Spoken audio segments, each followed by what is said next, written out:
wabarakatuh. Kami dari kelompok 3. Di sini kami akan mempresentasikan tugas Learn Canvas bisnis rental mobil. Sebelumnya saya akan memperkenalkan nama-nama kelompok 3, yaitu yang pertama Arya Punto Wibisono, NIM 2010747, dan ada Nanda Oktaviani dengan NIM 2010166, dan ada Lutfi Sanya Fadil dengan NIM 2010162. Nah, selanjutnya, apa itu Learn Canvas? Learn Canvas adalah metode rencana bisnis satu halaman yang dibuat oleh Asmau Moria, yang diadaptasi dari bisnis model Canvas oleh Alexander Osterwalder. Nah, fungsi Learn Canvas. Metode ini dirancang untuk semua pengusaha, seperti versi lain dari bisnis model Canvas yang telah diadaptasi untuk ceruk yang berbeda. Ini telah dipetakan dengan mempertimbangkan wirausahawan. Contoh yang digunakan untuk bisnis model Canvas saat ini dirilis adalah semua bisnis yang sudah ada dan sukses, sehingga sulit untuk diterapkan ke ide bisnis baru.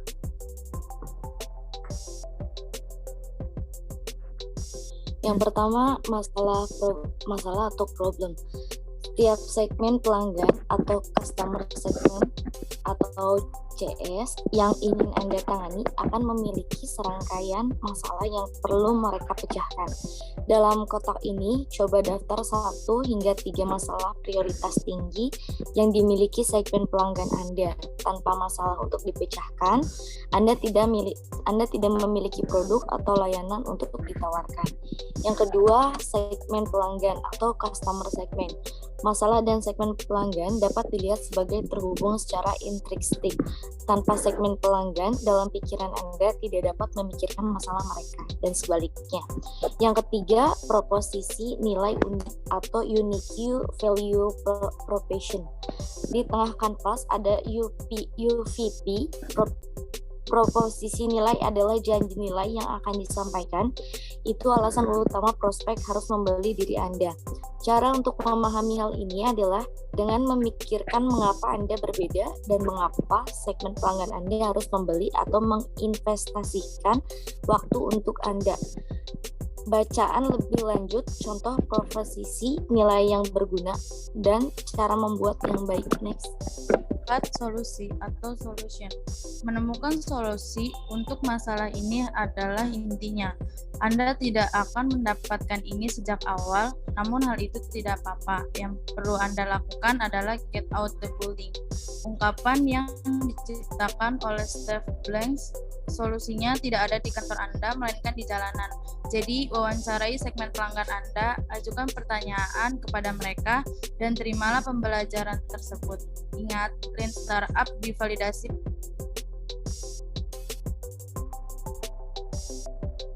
berkelanjutan.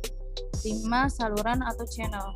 Saluran adalah cara Anda menjangkau segmen pelanggan Anda. Dan ingatlah bahwa pada tahap awal penting untuk tidak memikirkan skala tetapi fokus pada pembelajaran. Dengan mengingat hal itu, coba pikirkan saluran mana yang akan memberi Anda akses yang cukup ke segmen pelanggan Anda sekaligus memberi Anda pembelajaran yang cukup. Saluran dapat berupa email, sosial, iklan, BPK, blog, artikel, pameran, dagang, radio dan TV, webinar, dan lain-lain. Dan by the way, Anda tidak harus berada di semuanya, hanya di tempat segmen pelanggan Anda berada. 6. Arus pendapatan atau revenue stream. Bagaimana Anda menentukan harga bisnis Anda akan bergantung pada jenis modelnya.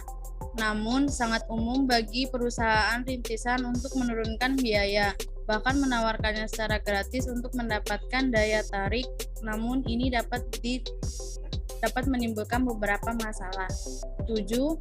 Struktur biaya atau cost struktur. Di sini Anda harus membuat daftar semua biaya operasional untuk membawa bisnis ini ke pasar. Berapa biaya untuk membangun atau landing page, berapa tingkat pembakaran Anda, total biaya operasional bulanan Anda, berapa biaya untuk mewawancarai segmen pelanggan Anda, berapa biaya makalah riset pasar, dan lain-lain.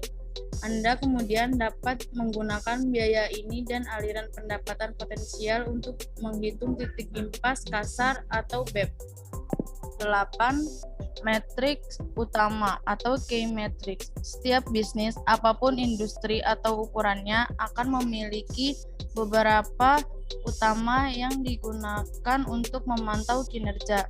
Cara terbaik untuk membantu hal ini adalah dengan memvisualisasikan bagian atas corong yang mengalir dari bagian atas terbuka yang besar melalui beberapa tahapan ke ujung sempit. Model yang baik untuk membantu dalam hal ini adalah Dev MCClures ARRR alias Pirate Matrix. 9. Unfair advantage atau keuntungan yang berbeda. As Maurya berkata, awalnya Anda mungkin harus mengkosongkan kotak ini, tetapi alasannya ada di sini adalah agar Anda benar-benar berpikir tentang bagaimana Anda dapat membuat diri atau bisnis Anda berbeda dan membuat perbedaan Anda penting.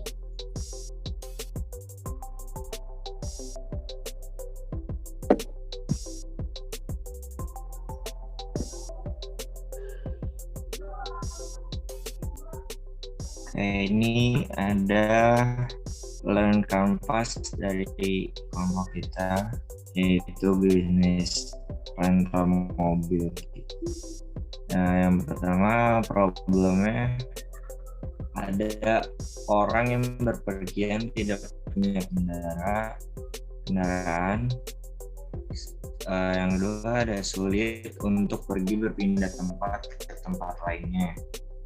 Yang ketiga, tidak bisa santai dalam berpergian, lalu menghabiskan lebih banyak ongkos. Dan solusinya, 1, berpergian menjadi lebih mudah. Yang kedua, berpergian menjadi lebih santai.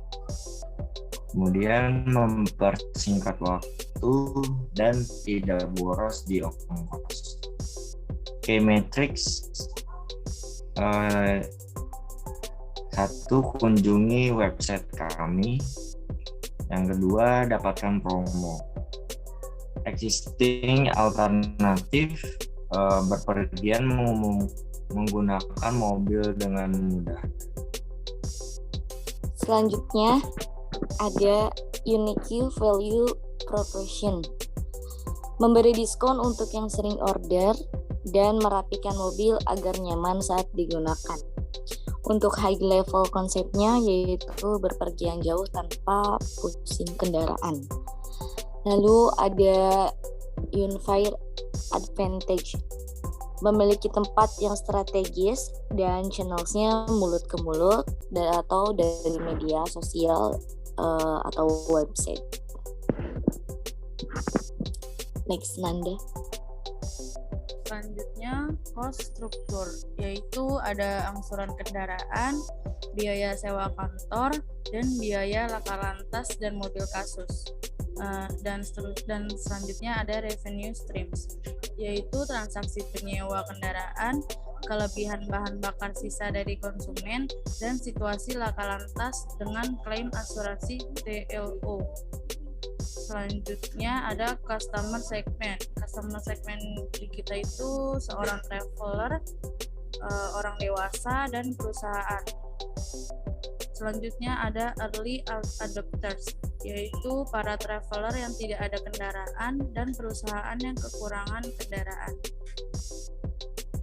Sekian dari kelompok kami, kurang lebihnya mohon maaf. Wassalamualaikum warahmatullahi wabarakatuh.